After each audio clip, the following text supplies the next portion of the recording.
ସେଇଟା କାହା ଭିତରେ ଲড়େ ନାହିଁ କଂଗ୍ରେସ ସେଠି ଜିତିବ। ଯଦି ଭୋଟ ଚୋରି ନ ହବ ତାହେଲେ କଂଗ୍ରେସ ଜିତିବାଟା ନିଶ୍ଚିତ।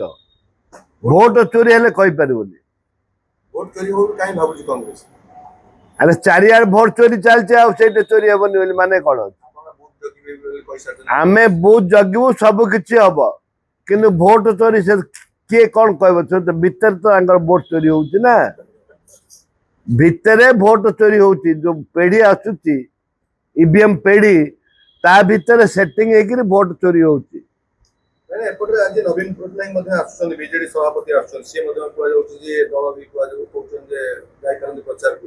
ଯଦି ସିଏ ଯାଆନ୍ତି କଂଗ୍ରେସର କାହା ସାଙ୍ଗରେ ଫାଇଟ୍ ହବ? କାରଣ ଏପଟେ ଭାରତୀୟ ଜନତା ପାର୍ଟି ଶାସନ ଅଛି, ସେପଟେ ବିଜୁ ଜନତା ଦଳ ବି କହୁଛନ୍ତି ଆମ ସାଙ୍ଗରେ ଆମେ ଯେହେତୁ ଶାସନ ଜିତିଥିଲୁ ପୁନର୍ବାର ଜିତିବୁ, କଂଗ୍ରେସ ଆପଣ କହିଲେଣି ଆମେ ବି ଜିତିବୁ। ଦେଖନ୍ତୁ ଘାଚିରାମ ମାଝୀ ପାଖା 50,000 ରୁ ଅଧିକ ଭୋଟ ସ୍ୱାଧୀନତାରେ ପାଇଥିଲେ। କଂଗ୍ରେସର ସେଇଟା କ୍ୟାଣ୍ଡିଡେଟ୍ 15,000 ପାଇଥିଲେ।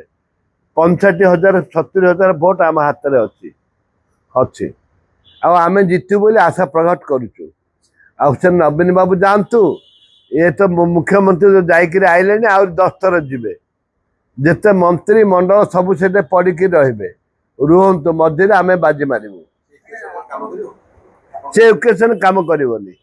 ଗଲା କ୍ୟାଣ୍ଡିଡେଟ୍ ଯିଏ ଆମର ଯିଏ ବର୍ତ୍ତମାନ କ୍ୟାଣ୍ଡିଡେଟ୍ ସେ ଇଣ୍ଡିପେଣ୍ଡେଣ୍ଟ ଛିଡା ହେଇଥିଲେ, ସେ କଂଗ୍ରେସ ଲୋକ, କଂଗ୍ରେସ ଟିକେଟ ଦେଇ ନଥିଲା ତାଙ୍କୁ। ନଦବାରୁ ସେ ରାଗିକିରି ଇଣ୍ଡିପେଣ୍ଡେଣ୍ଟ ଅଭିମାନରେ ଇଣ୍ଡିପେଣ୍ଡେଣ୍ଟ ଛିଡା ହେଇକିରି 50,000 ଉପରେ ଭୋଟ ପାଇଥିଲେ। ସେ 50 ଇଏ 15 65,000 ଭୋଟ।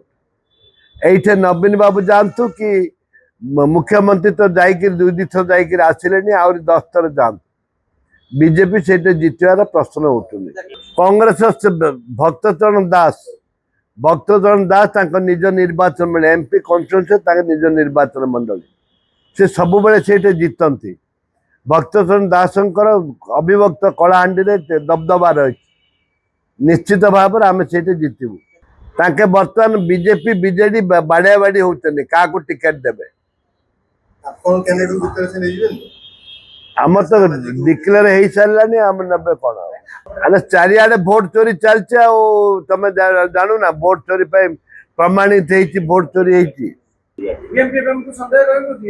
ଇଭିଏମ ପେଢି କଥା କହିଲି, ସେ ପେଢି ଭିତରେ କଣ ସେଟିଂ କରିଥିବେ କହିହବନି। ଆମେ ସିନା ବୁଥ ଜଗିବୁ, ଇଭିଏମ ପେଢି ଭିତରେ କଣ ସେଟିଂ ହେଇଥିବ ସେଇଟା କଣ ଜଗିବୁ? ଆମେ ଜିତିବାର ସୁନିଶ୍ଚିତ।